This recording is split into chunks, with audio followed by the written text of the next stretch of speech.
Hi, welcome everyone. This is Scott from Collaborata, and I want to welcome people. We're going to have a few more people coming in a few minutes, so I'm going to pause and you'll see here a little bit of dead air for the time being until we do a quick introduction. So hang tight. We'll get started in a second.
Okay.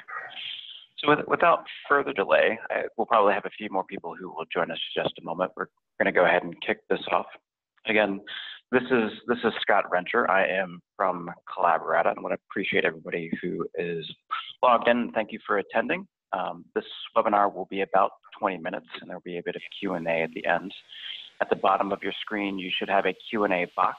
So if you have any questions during the presentation or at the end of this presentation, feel free to click on that Q&A box and write your question in, and we will ask them of Lisa and Sunayana. Without a quick introduction to Collaborata, we are a platform to bring buyers and suppliers collaboratively together on innovative custom and semi-custom projects. We believe that studies are stronger when they have shared interests, shared participants, sharing the costs, and also enriching them with diverse points of view. And so today, when we kick off this webinar, the goal today is to learn about the objectives of this project on the new female decision maker revealed. What we're going to share is some of the current hypotheses, talk about the design of the study, and during this presentation, please send your questions in that chat box. We have today joining us, my pleasure to introduce Lisa Osborne and Sunayana Schultz. Lisa is a very gifted facilitator and researcher and story crafter.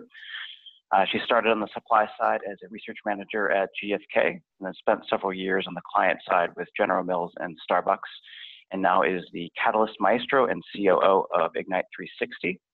And Sunayana Schultz is the Insights Director at Ignite 360. She has her PhD in consumer behavior from the University of Wisconsin and has published research in this topic area of gender and marketing.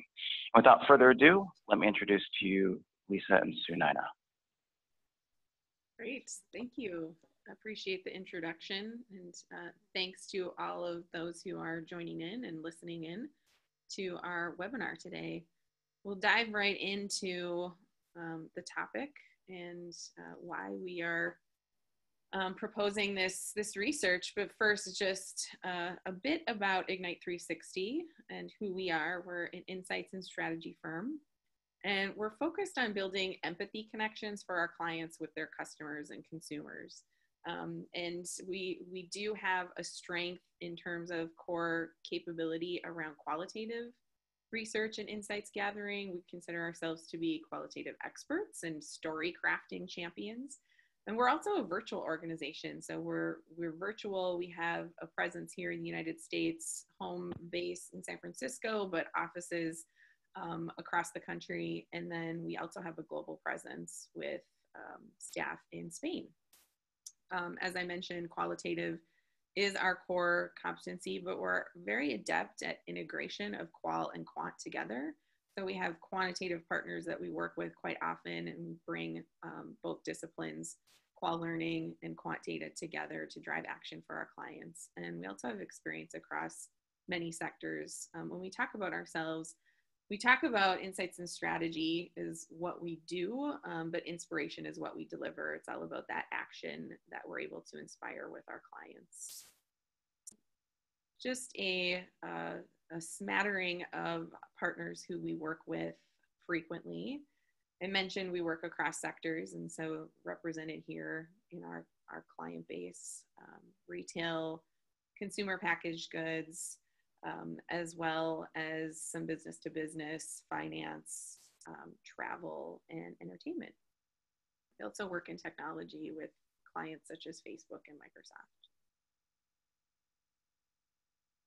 So diving into the topic of the female decision maker, the new female decision maker, we entered into this with some hypotheses, and just want to touch upon those hypotheses now and really help you understand what was motivating this project. Our hypotheses are really focused on the way in which brands are communicating and speaking with women today and how that is evolving and changing. What we've seen is the dynamics of the sort of quote unquote female head of household decision maker are really different today. And that difference is based on a lot of different factors, including some shifting cultural and social influences. And some of those influences have really been accelerated by movements such as Me Too and Time's Up. So those forces are changing how women are shaping the discussion and how they in turn are shaped by the exchange. And that really gets into brand messaging and communication. We're also seeing a strong pushback against gender stereotypes, and that is having an impact on brand marketing and brand marketing effectiveness. And I think depending upon how you define effectiveness, there's a lot of different layers to that, including engagement and affinity and loyalty. And so ultimately, what we've seen in some of the work that we've done with our clients, as well as some of the other research that we've been engaged in, that brands really need to understand and address these changes and what's motivating these changes in order to engage the female consumer and decision maker today and in the future. What we've seen are companies and brands leveraging hashtags such as, hashtag here we are, hashtag press for progress, and that's showing their support for gender equality. Brands are linking to platforms like the International Women's Day, Women's History Month, but through all of this, there's still questions remaining around, is this working? Is it enough? Is it authentic? How are these messages and connections to these platforms being received? And we do know that women's buying power continues to increase. A recent article from the Marketing Insider actually cites that women control over $20 trillion in worldwide spending, and that they account for 85% of all consumer purchases. Yeah, we also know, and data supports, that women are still earning 81 cents to every dollar a man earns. Further, we know that there are gender gaps in the representation in marketing, and that those representation gaps do exist. Adweek recently featured new research presented at Cannes by J. Walter Thompson and the Gina Davis Institute on Gender and Media. And this research was fascinating. It showed that men appear in ads 4 times more often than women, and they have 7 times more speaking roles. And it went on to identify that 25% of ads feature only men, while 5% of ads feature only women. So in terms of sheer numbers, there are twice as many male characters in ads than female. And that certainly gets at representation. And so this data would point to, maybe there's some low-hanging fruit around increasing representation of women in marketing communications, and that might be one solution. But what we're looking at is that enough? Is it just about representation, or is there more to it? It gets into messaging and language and truly voice going beyond representation as a whole. And that's what we want to explore in this work. Some of our core questions that we want to answer here are laid out. In what ways are Gen Z and millennial women observing and internalizing marketing and ad communication today? And how does that look, and does it look differently than how that has been internalized in the past? We want to look at what is prompting a shift in consumption and buying dynamics, and what are those underlying factors. And certainly part of this is to understand life stage, and how is life stage impacting these dynamics. I already mentioned the influence of social and cultural movements, such as Me Too movement, but really understanding how is that influencing her? What conversations is she engaging in? Who are the voices that are breaking through? What's resonating? How is that impacting her consumer behavior and the way she's engaging with brands and companies? And what do brands and products really need to know about the values and attitudes and needs and barriers being expressed by these women? How do they take that knowledge and learning and use it to effectively target and communicate with them? And I think as a part of this, we also want to look at and provide some guidelines back to the brands and businesses that are co-funding. We want to provide examples. So what are those brands that are doing it well today? What might be missing the mark? What's contributing to their success or failure? And what lessons can be learned and applied? So ultimately, we really want to help the brands that support this research to do this more effectively and to engage with these new female decision makers. So a bit about the research design. I already mentioned Gen Z and millennials briefly in the questions we want to ask, but that would be the focus of who we're talking to in this research. We're going to look at Gen Z females, so that's ages 17 to 24. We feel that primarily this group tends to fall in that student, either full-time or part-time mode, but we also will be looking at non-students and full-time workers within that Gen Z group. And then compare and contrast Gen Z with millennials, so their older counterparts, ages 25 to 38. And within this group, we want to look at those with and without children, and even go further to say, let's look at some stay-at-home moms versus those who work outside the home. So those are going to be the core audiences for this research that we'll be learning from. In terms of our learning path, it would be multi-stage. We want to build a strong foundation of knowledge and gain depth and breadth. So we'll start with our own desktop research, where we're going to dig into even more data available around this topic. So looking at current data and trends related to these audiences, decision-making, as well as any shifts that are being observed in terms of media and brand communication. So we'll dig into that. And that will inform the next phases of research. So one being qualitative in focus. Our plan is to do a mix of group discussions as well as one-on-one interviews with these audiences. And within that research, really taking a broad lens to explore their attitudes and behaviors, and again, impact of life stage, those social and cultural influences that might be impacting what they're doing in terms of intake of messaging and brand engagement and purchase.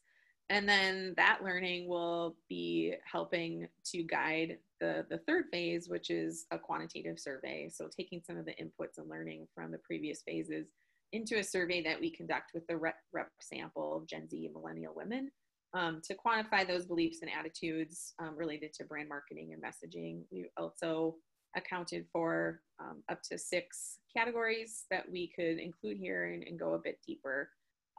And those categories would be certainly determined based on funding and interest. So just a little bit more about the qualitative to give you more granularity on the design and what we're considering. We are currently looking at conducting 6 2-hour group sessions. We do have 3 groups focused on Gen Z, 3 groups focused on millennials. We would over recruit to ensure that we would have 6 participants per group. And again, looking at that mix of women with children, without children. Right now, we're focused on conducting this in a single market in the US. This would be held in facilities, so there would be the ability to observe in real time. We would also capture these sessions, videographer on hand, so we could then leverage that video for deliverables on the back end.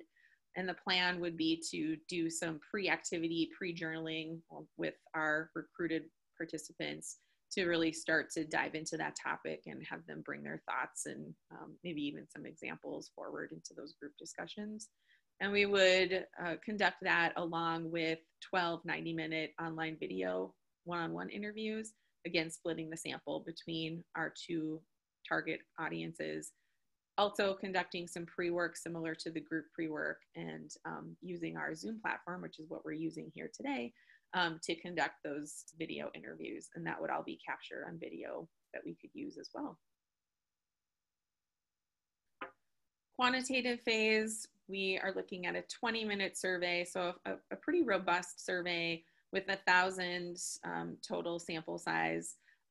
We would be able to use that robust sample size to complete some subgroup analyses. And so again, thinking about that sample and that quota overall, we would split that 500 and 500 between our target audiences, looking at representation within Gen Z among students and non-students, and then within the millennial group, looking at the with and without children representation subgroups. We would also plan to get a readable sample of stay-at-home mothers versus working outside in the home. And in terms of the path of the survey, currently we would structure it such that we would have questions set around general attitudinal and behavioral questions that would be category neutral on the topic, and then we would be able to dive into depth around a couple of categories per person. So we would, certainly employ a rotational scheme. So all of the categories involved would get data gathered on them, but only one person would see only up to 2 categories. But that would give us a good read, a good sample size per category. Again, assuming 6 categories might be represented overall. Just a bit about general timing. We would obviously firm this up with specific dates once the project was funded and we kicked it off. But generally, we'd be looking at about a 14-week total timeline from kickoff to delivery of our final playbook and data tabulations, profiles, and video. The cost here, which if you have gone to the Collaborata site, should look familiar. The total cost is just under $200,000 to execute the program, but planning on our investor set, that would lead to about $33,200 per investor, and that includes receipt of a 8 to 10 minute edited insights video. So that is included in the cost of investment. The other things that you can expect as an investor, you would get all the data tabulations. So we would run data against, at this point, 2 18-point banners, and you would have access to all of the data, including all of the categories. You would also have an insights playbook. And so that for us would be a 40-slide-ish PowerPoint story where we would bring the learning from the qualitative and the learning from the quantitative together, synthesize that along with relevant implications and recommendations. And all of this geared towards how do you connect with the new female decision maker? What are those guidelines and what's the playbook, if you will, to better influence and engage this decision maker? And so each investor would receive that playbook as well as their category specific insights and implications. So something tailored to your sector. I mentioned the insights video previously. That would be professionally edited, really driving to those key insights and bringing to life those opportunity areas on ways to connect. And we would include footage from our qualitative research as a part of that video. And then ultimately, early investors would be involved. And we recommend, as much involvement as you're, really truly able to provide. And that can look like reviewing materials in advance, providing your input and feedback, and also attending some of the research. So if you wanted to attend in-person groups as well as the online qualitative, we could certainly accommodate that and make that available. And then a virtual share out of the insights and recommendations when we are finished. Your project partners, we have an ensemble here that is ready and poised to begin this project, including myself, who would oversee the project ensemble and be involved in a hands-on day-to-day work. Sunaina Schultz, my counterpart, who is also on the line as our Insights Director, she would be the project lead and she would be moderating our qualitative sessions. Tori Palmer-Kern, who is not on the call today, is our Insights Associate, and she would be a part of the team working with Sunaina and myself. Tori Alto would coordinate the project logistics, recruitment, oversight, and screening and scheduling. Great partner in Tori. And then Robin Algaze is our Creative Services Director, and Robin oversees our visual deliverables, the quality of our reports and videos all fall under her purview, and Robin's team would work in tandem with our field researchers to make sure that the output and deliverables were compelling and rich and really will drive action on our co-funders' businesses. So the last slide here before we jump into Q&A is just some to-dos in terms of how to sponsor the project. If you are interested in co-funding, it's a pretty easy step-by-step. I don't know, Scott, if you want to walk everybody through this. Yeah, certainly. And thank you, Lisa, for taking us through this study. And just before we get into the Q&A part of it, just a reminder, at the bottom of your browser, Zoom browser, there is a Q&A button. If you have some questions for Lisa and the team or for Collaborata, please enter those there, and I'll take care of those in just a moment. So thank you, really interesting topic. To sponsor this project, you can go to collaborata.com, search for project The Future is Female. We'll also send out some information post this webinar to attendees about this particular project. For the first 7 funders, you will have the ability to have input and shape and scope. Lisa and their team certainly want to be able to take and incorporate some of your ideas into this particular project, enrich the project, and make it more representative and useful for those who are involved in it. So you have more input for the shape of the session guides, and output of the study. And we'll also have a 1-minute survey post this feedback, so we can get some feedback for Ignite 360 on the design of the survey and interests in next steps.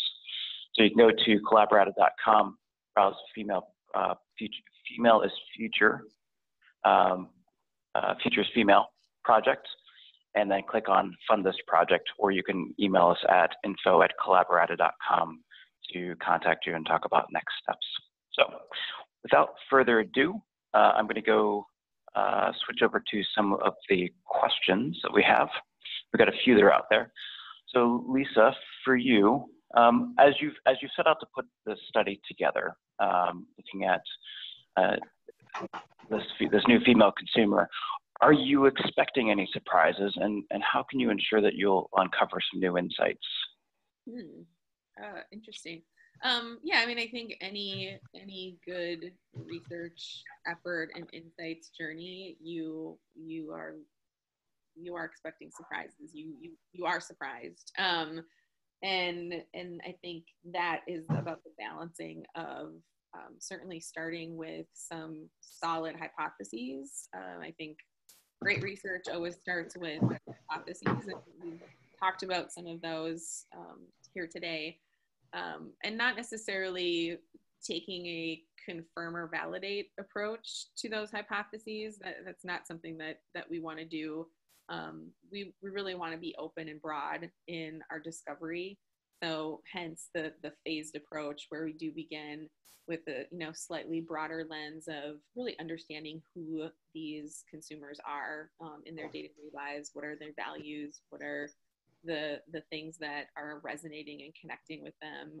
So starting broad, and then once we understand that landscape, it's really about digging in even more deeply to understand what's motivating and driving that for them, and what are those barriers and challenges that are standing in their way, and getting those examples that we can then kind of deconstruct, right, to reconcile those back to their values and needs and attitudes. So yes, always open to surprises, structuring our inquiry such that we're not starting with closed-end questions. It's a very open dialogue. It's a conversation, and really focused on exploration and uncovering new ideas versus confirming and validating our ingoing hypotheses.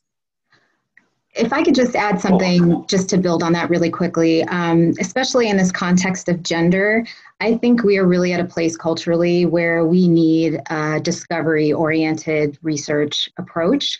I think we have this kind of idea of a slow kind of burn evolution when it comes to gender roles, but I think ideas of like gender fluidity in terms of what is appropriate ideas and how do people define femininity and masculinity, there's a lot of disruption culturally going on right now, and that really affects brands in terms of, like Lisa was saying, representation, also in terms of materiality, in terms of products and services, also in terms of the consumer roles that we assume men and women are taking on. So I just really do feel like we are in a moment culturally where there's a lot of opportunity for fresh insights around this topic. Thank you. Next question. Curious if there are brands that you hypothesize are doing well now in this changing landscape. Years ago, we all looked at Dove as a redefined beauty, but curious if there are brands that intrigue you now. Yeah, that's a great question. Certainly, we've seen some examples already of brands really focusing in on this topic and making inroads. I mentioned at the top of the call the idea of brands that are leveraging those hashtags and linking themselves to International Women's Day, Women's History Month. We're seeing more of that. I think in terms of substantive brand examples, Nike comes to mind. They recently ran some advertising, I think it was connected to the Oscars, where they focused on Serena Williams and they talked about female empowerment. I think that brand has linked into that, certainly through the lens of their category. But that's one example that has shown some, at least some focus and attention to that. So that's one brand that comes to mind, and some of our desktop research and the learning that we've done has revealed some others. McDonald's, for one, which is a really interesting case study. So I think we would come in to this research with a point of view on maybe what we're seeing in terms of differences and brand action that's being taken and messaging. But we would also look to our consumers that we're engaging to see what is truly breaking through for them, what's resonating in the categories that they're involved in, and what's not. So there could be some hits that are revealed, but there could be some misses. And so understanding those misses, I think, is also going to be a critical part of the learning that we do here. And we've got 2 minutes left, and so I've got maybe one more question for you. Can you talk more about what you mean by Insights Playbook, perhaps previous projects, what that entails in more detail? Yeah, absolutely. So Insights Playbook, really the playbook name here signals for us that this is about action. So it's great to have highlights of our key themes and our core insights and what we're learning, and certainly that would be incorporated into this deliverable. But taking that a step further to say, what's the roadmap? What are the guidelines and that we can provide back to the clients who sponsor this research to help them internalize the insights and take action against them? So it's really about focusing on the action piece of this whole project to lay out, you know, really the quote unquote rules of the road if you want to engage this new female decision maker in a different way. How should you approach it? What are some sort of process steps that you might want to consider? And how do you implement something that might look different from what you are doing today from a brand messaging and strategy standpoint? So that's really the distinction there. Great. Well, Lisa, Sunaina, thank you very much for sharing the background on this particular study. Again, if you're interested in being a funder, co-funder of this particular project and helping to shape the project further, go to collaborata.com, look for the project Future is Female. And at the end of this presentation, we will send out a survey and a link to the recording of this. We'd love to have your feedback to give that to Ignite 360 and look at what potential next steps are. So on behalf of Collaborata Ignite 360, thank you very much and enjoy the rest of your day.